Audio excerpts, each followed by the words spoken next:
Dans cette vidéo, nous allons découvrir une toute nouvelle Mustang RTR qui va être transformée étape par étape d'une version d'origine en une voiture de drift. Le youtubeur James Dean n'a que 40 jours pour réaliser un rêve qu'il poursuit depuis des années. Mais avant de commencer cette incroyable aventure de préparation, n'oubliez pas de vous abonner à la chaîne et c'est parti pour un drift à l'américaine. Au tout début, la voiture lui est arrivée sous forme de châssis équipé d'un moteur V8. L'objectif était clair, la rendre prête pour concourir dans le championnat Drift Masters. Une deuxième cargaison devait lui parvenir quelques jours plus tard, contenant la carrosserie spécifique au drift, ainsi que tous les éléments du système de suspension, les nouveaux pneus et même un arbre de transmission modifié. L'équipe a commencé par démonter toute la carrosserie afin de ne laisser que le châssis nu pour pouvoir installer directement la carrosserie de drift dès qu'elle arriverait. Ils ont retiré les portières, le capot et le coffre, puis ont amené la structure à l'intérieur de l'atelier. James a ensuite entrepris de découper de nombreuses parties du châssis afin de réduire le poids au maximum, une étape essentielle, car une voiture de drift doit être aussi légère que possible. Cette réduction de poids permettait aussi d'adapter le châssis à l'installation d'un arceau de sécurité indispensable pour renforcer la structure et protéger le pilote en cas de choc ou d'accident. Il a découpé le toit intégralement ainsi que les arches et les renforts internes jugés inutiles. Les porte-gobelets, poignées intérieures et autres éléments de confort n'avaient évidemment aucune utilité dans un projet pareil. Ils ont également retiré les panneaux arrière et toute la partie arrière du châssis pour installer un crash frame et un nouveau réservoir de carburant. Pour détacher les parties soudées, ils ont utilisé une meuleuse et des cisailles pour découper les supports et renforts superflus. L'objectif de cette réduction de masse était d'obtenir un poids proche de celui de la BMW Eurofighter qui tourne autour de 1370 kg. Ce qui a rendu la voiture encore meilleure, c'est l'utilisation des pneus Drift Masters, bien plus performants en termes d'adhérence et de traction que ceux utilisés dans le championnat américain FD. Grâce à cela, il a pu installer le radiateur à l'avant, ce qui a permis de réduire le poids à l'arrière. Plusieurs éléments essentiels du projet sont ensuite arrivés. Le premier concernait le système d'alimentation en carburant, un réservoir radium léger et pressurisé, d'une capacité d'environ 22 litres, beaucoup moins qu'une voiture de road classique, mais suffisant pour les courses. Ce système se distingue surtout par la possibilité de retirer rapidement tout le module des pompes à essence pour le remplacer en cas d'urgence, ce qui garantit une réparation rapide et un retour immédiat en piste. Le deuxième élément concernait l'électronique de contrôle, fournie par la société ECU Masters. L'unité de commande moteur, ECU, était une EMU Pro, la même que celle qu'il utilisait sur sa Mazda RX-7. 10 sondes lambda devaient être installées pour permettre un réglage précis et individuel de chaque cylindre. Bien sûr, l'affichage principal devait être numérique. Un écran digital affichant toutes les données de fonctionnement sur plusieurs pages sans qu'il ait besoin de connecter un appareil externe. L'ensemble était complété par un module de gestion de puissance, un système regroupant fusibles et relais électroniques permettant de contrôler tous les circuits électriques du véhicule, supprimant ainsi le besoin des fusibles traditionnels. Quant au moteur, il s'agissait d'un bloc atmosphérique conçu selon les règlements du championnat européen auquel il souhaitait participer. Il pouvait atteindre jusqu'à 9000 tours par minute et serait couplé à un système d'injection directe de nitro. Ensuite, la voiture a été transférée dans l'atelier d'un ami pour commencer les travaux de soudure et de fabrication sur mesure. Ils ont découpé le tunnel de transmission d'origine pour en construire un nouveau, plus grand et plus droit que celui de la version stock. En effet, le design original de la Mustang descendait avec un certain angle, tandis que le nouveau tunnel offrait plus d'espace pour installer une boîte de vitesse de compétition, ainsi que le levier de frein à main hydraulique et le sélecteur de vitesse. Ils ont également découpé une zone spécifique pour monter le support du nouveau réservoir de carburant à l'arrière. Il prépare ensuite tout cela afin d'installer l'arceau principal du roll cage à sa place, en s'assurant qu'une fois monté, il ne touche pas le toit, même au point le plus haut. À ce moment-là, il règle également la position du siège du conducteur pour qu'il soit installé correctement, de manière à offrir une assise confortable et une visibilité maximale vers l'avant. Il fixe ensuite le panneau avant du compartiment moteur et le soule solidement à sa place. Cette étape facilitera à l'avenir le démontage complet du moteur. Toutes les pièces extérieures de la carrosserie sont fabriquées en Kevlar plutôt qu'en fibre de carbone classique, afin d'offrir une meilleure résistance et durabilité face aux chocs pendant les compétitions. Il fabrique et installe également une cloison de sécurité derrière le siège du pilote, destinée à séparer le conducteur du réservoir de carburant. Le tunnel de transmission est désormais entièrement soudé et fixé, offrant un large espace pour la boîte de vitesse, le démarreur et le roll cage. L'arceau de sécurité est presque entièrement monté, solidement fixé et ajusté au plus près du toit pour garantir au pilote un maximum d'espace pour entrer et sortir du véhicule. Il soude ensuite le boîtier des pédales à son emplacement définitif et renforce la partie supérieure des tours d'amortisseur directement sur le châssis pour accroître la rigidité structurelle, indispensable pour supporter le système de suspension élargi et les chocs violents. Ils reçoivent alors le moteur Ford RY45, destiné à être associé à la boîte de vitesse Samsona RS9. Pour pouvoir souder correctement les supports moteurs et boîtes, James et son équipe ont pris des mesures précises à partir d'une voiture américaine similaire afin de reproduire exactement la même position du moteur dans la Mustang. Cela leur garantit un alignement parfait et un fonctionnement optimal. Ils fabriquent ensuite un nouveau support soudé sous la boîte de vitesse. À ce stade, ils terminent la soudure des renforts de sécurité latéraux et commencent à installer le levier de vitesse ainsi que le frein à main hydraulique. Il ne leur reste qu'environ 35 jours pour achever l'ensemble du projet. Ils ajoutent enfin une plaque en aluminium formant une cloison autour des conduites de remplissage de carburant, qui relie la trappe à ouverture rapide sur le flanc de la voiture, au réservoir principal. Cette plaque a un rôle crucial, elle empêche toute fuite ou vapeur d'essence de pénétrer dans l'habitacle, assurant ainsi la sécurité du pilote. Cela augmente énormément la sécurité et réduit considérablement le risque d'incendie, surtout sachant que les pilotes passent souvent de longues heures à l'intérieur de la voiture. Une fois toutes les soudures terminées, ils fixent définitivement le roll cage complet, y compris les barres latérales des portières, qui apportent à la fois une protection supplémentaire et une meilleure rigidité au châssis. Ils installent ensuite tous les supports du moteur et de la boîte de vitesse, puis relient l'arbre de transmission au différentiel. Après vérification, toutes les mesures se sont vérifiées parfaitement précises, au millimètre près, ce qui représentait une réussite majeure pour l'équipe. Ils montent également les passages de cloisons destinés aux conduits d'huile du système de lubrification à carter sec, dry sump, afin que tout soit proprement organisé et bien disposé. Après exactement 10 jours depuis la réception de la voiture, la phase de fabrication était quasiment terminée. L'équipe commence alors à préparer la voiture pour la peinture. Le châssis est transféré de l'atelier de leur ami Harris vers l'atelier de peinture SMP Auto. Avant l'application de la peinture, ils préparent entièrement la carrosserie en utilisant un produit appelé Sealing Joint, une matière d'étanchéité qui empêche les infiltrations d'eau et donne un aspect final propre et net aux jonctions. Ils utilisent ensuite un dispositif rotatif, une sorte de support qui permet de faire pivoter la voiture sur elle-même afin d'accéder facilement à toutes les zones inférieures et difficiles d'accès du châssis. Cela leur garantit que la peinture recouvre uniformément toutes les parties. Avant toute étape de peinture, il est impératif de poncer chaque surface du châssis pour assurer une bonne accroche et une finition durable. La première couche appliquée est une couche d'après, primer, qui sert à masquer les imperfections et à rendre la surface parfaitement lisse. Vient ensuite la couche de couleur principale, un gris appelé Vaughn Bray, identique à celui utilisé sur les Mustang RTR américaines. Enfin, 2 à 3 couches de vernis sont appliquées pour obtenir la brillance et la douceur finale. L'ensemble du processus, depuis la préparation, l'application du primer, la peinture et le vernissage, a été réalisé en une seule journée, ce qui a permis à l'équipe de gagner énormément de temps et d'énergie pour les étapes suivantes. Une fois la peinture terminée, le châssis a été ramené à l'atelier principal. La première chose qu'ils ont faite a été de recouvrir certaines zones du châssis de plastique protecteur, afin d'éviter toute rayure pendant l'assemblage final. Ils commencent ensuite à installer la première pièce majeure, le réservoir de carburant. Celui-ci est solidement fixé à sa place et vissé avec soin. À partir de ce moment, la voiture est prête à entrer dans la phase d'assemblage de toutes les pièces mécaniques, moteur, carrosserie, balai kit et système de suspension. Tout le travail effectué jusque-là, sur le châssis et la peinture, avait été réalisé en moins de 2 semaines, ce qui représentait une performance exceptionnelle pour l'équipe. James et son équipe se sont alors fixé un nouveau défi, terminer toute la phase d'assemblage finale en seulement 1 semaine avant son départ pour sa tournée de Formula Drift.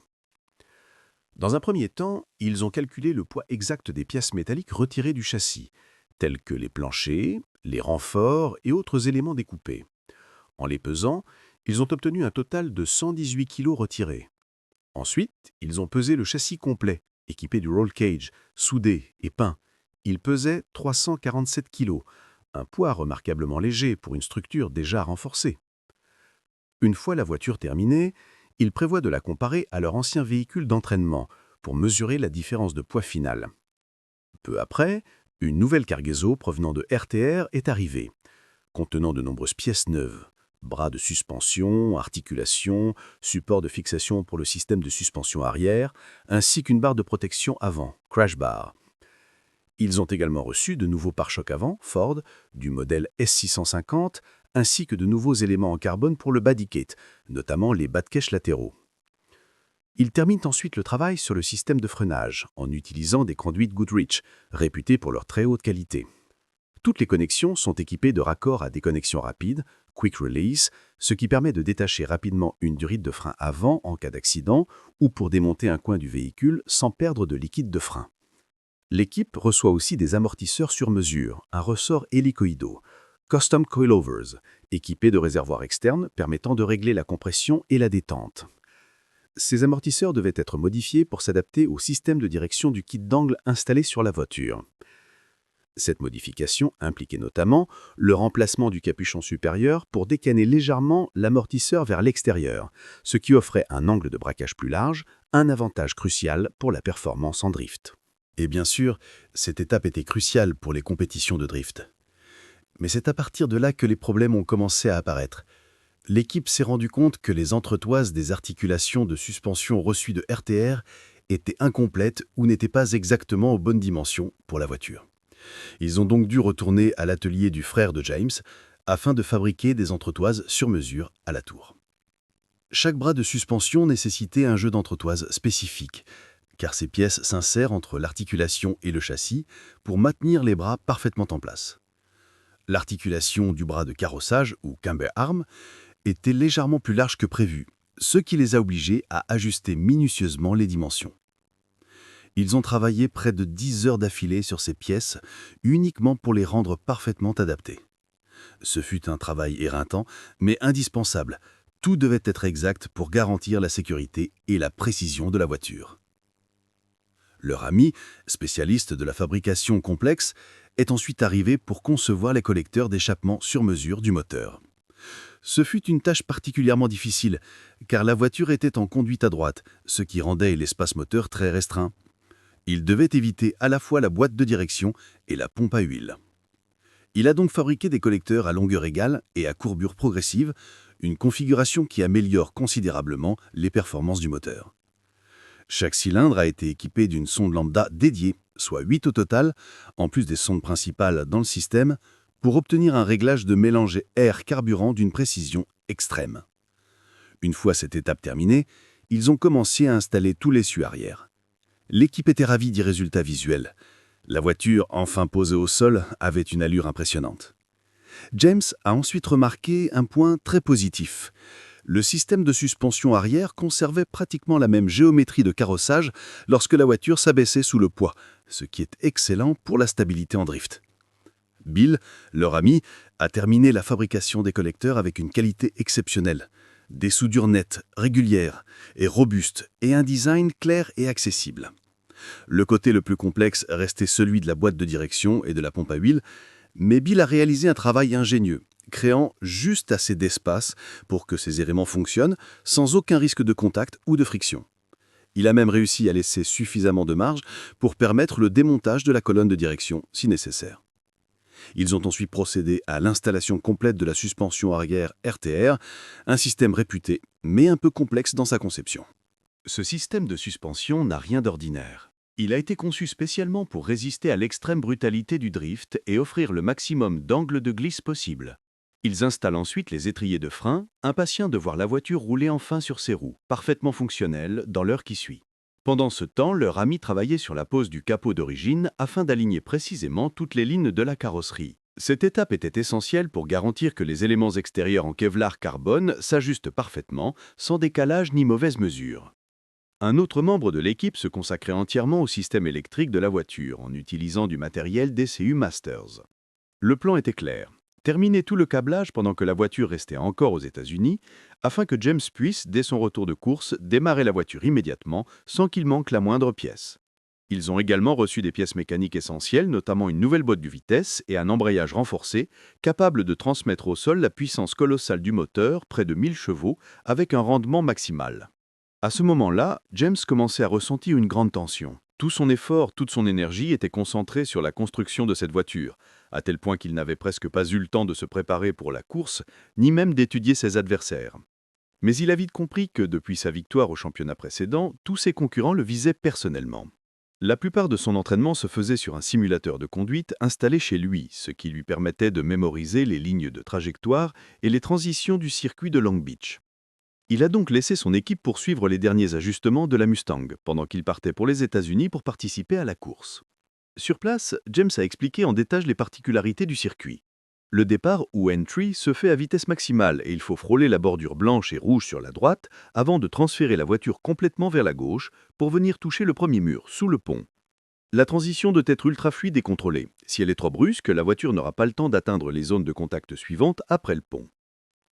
Il y a une portion du tracé où, à cause de l'accumulation de vieux caoutchouc sur l'asphalte depuis des années, on a l'impression d'être éloigné du mur, mais la voiture se tire d'elle-même vers la paroi, comme aspirée.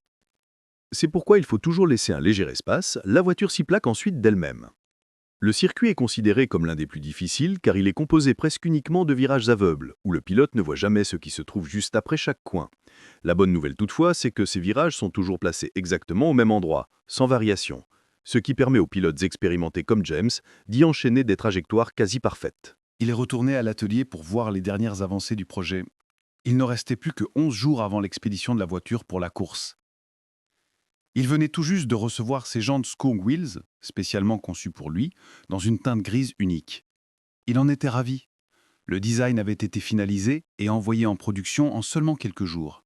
Tout dans ce projet avançait à une vitesse incroyable, avec très peu de problèmes rencontrés en cours de route. Peu après, une véritable pièce d'art mécanique est arrivée. Une ligne d'échappement complète de 3,5 pouces, entièrement en titane, fabriquée par Border Performance. Elle comportait un X-Pipe au design étudié qui donnait au moteur un son proche de celui des voitures du championnat Formula Drift aux USA, un rugissement spectaculaire. Le pont arrière est également arrivé, et ils ont enfin pu l'installer, ce qui signifiait qu'ils allaient pouvoir monter les jantes pour la première fois. Cette phase fut la plus complexe et détaillée de tout le projet, celle où la voiture allait enfin prendre vie. Ils ont monté le moteur complet avec tous ses accessoires, soigneusement fixés à leur place. Une fois l'admission d'air installée, le moteur paraissait massif et impressionnant. Ils ont ajouté un radiateur sur mesure de chez HK Custom, accompagné de ventilateurs électriques, ainsi qu'un refroidisseur d'huile moteur et un réservoir pour le liquide de direction assistée. Le système de direction assistée a été entièrement installé. James a d'ailleurs remarqué que la durite haute pression menant à la crémaillère était très courte. Loin d'être un défaut, cela allait améliorer l'efficacité du système. Pour le système de nitrous, ils ont monté les injecteurs directs de nitrous sur le moteur. Son ami Bill, de son côté, a installé le système ECU Master complet. L'unité avant contrôlait tous les systèmes électriques du compartiment moteur, tandis que l'unité arrière gérait tout ce qui concernait l'alimentation au carburant, les pompes et les systèmes électroniques du châssis. Ils ont soigneusement passé et organisé tous les fescos électriques le long du tunnel de transmission, de manière propre et fonctionnelle. Après 32 jours de travail ininterrompu, la voiture a enfin touché le sol pour la première fois. Son apparence était imposante, agressive et spectaculaire, plus basse que jamais, avec une allure totalement différente de la Mustang Formula Drift américaine de James.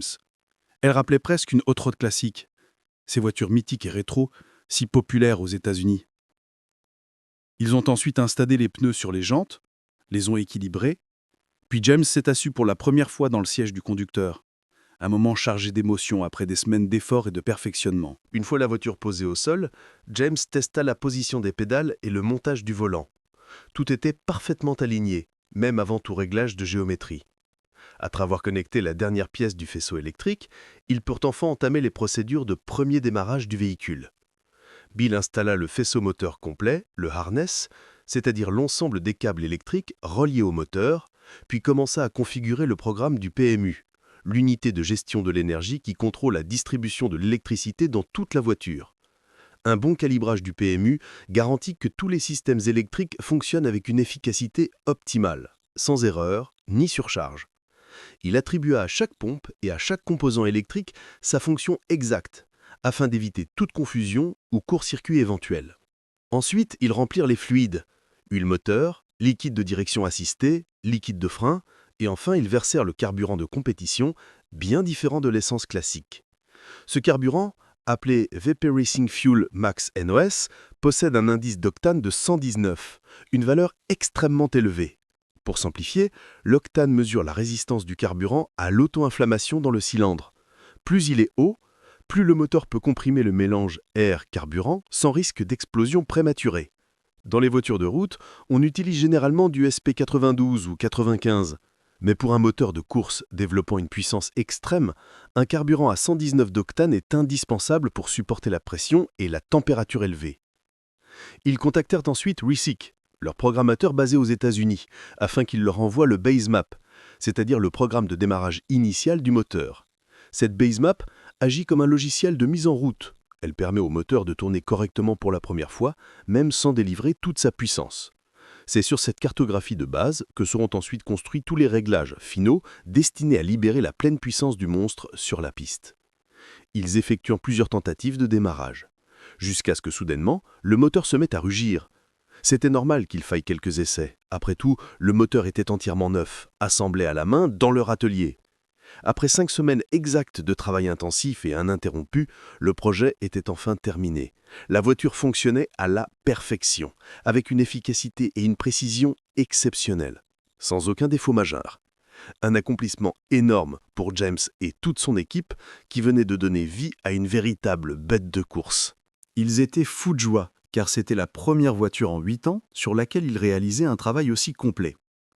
Il ne restait que quelques ajustements mineurs, comme le calage du moteur, le timing, avant de passer à la séance sur bande puissance, le dyno, pour effectuer la mise au point finale avant la course.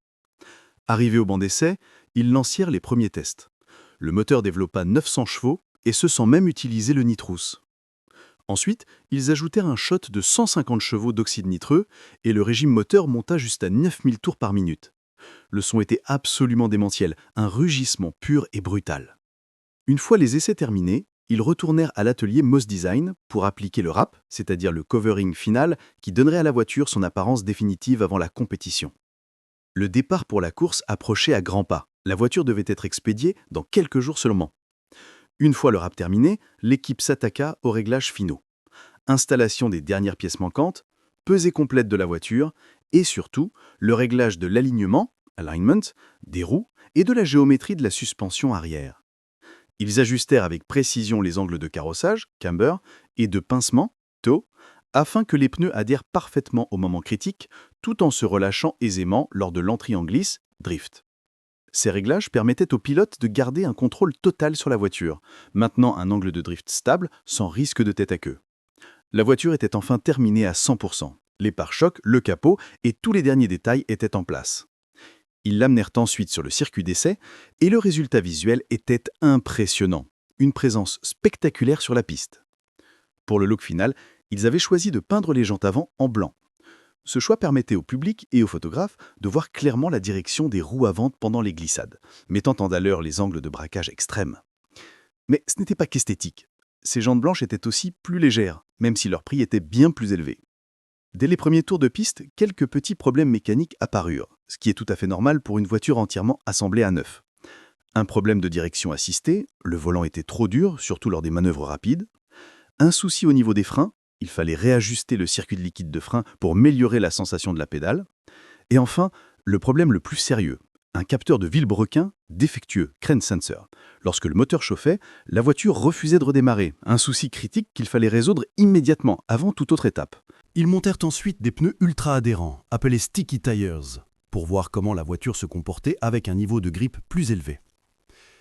Les modifications apportées au système de suspension s'étaient révélées excellentes, rendant la voiture stable et fluide, sans aucun rebond ni sautillement. James décida de ne plus la conduire tant que le problème du capteur de vilebrequin ne serait pas entièrement résolu. Lors des tests précédents, pour relancer le moteur, il devait appeler 2 amis et verser de l'eau froide sur le capteur pour le refroidir avant de pouvoir redémarrer. Une procédure fatigante et absurde à long terme. Ils terminèrent cette journée d'essai en consommant près de 4 pneus, preuve que la voiture fonctionnait à merveille. Il ne restait plus que quelques petits réglages à peaufiner à l'avenir, mais le résultat était déjà impressionnant. Ainsi s'achève la transformation complète d'une simple Ford Mustang de série en un véritable monstre de drift, prêt à dévorer l'asphalte sur les circuits. Dites-nous en commentaire, quel a été votre moment préféré dans cette incroyable aventure de transformation? Et quelles autres voitures aimeriez-vous voir dans les prochaines vidéos? C'est tout pour aujourd'hui, à bientôt, salut!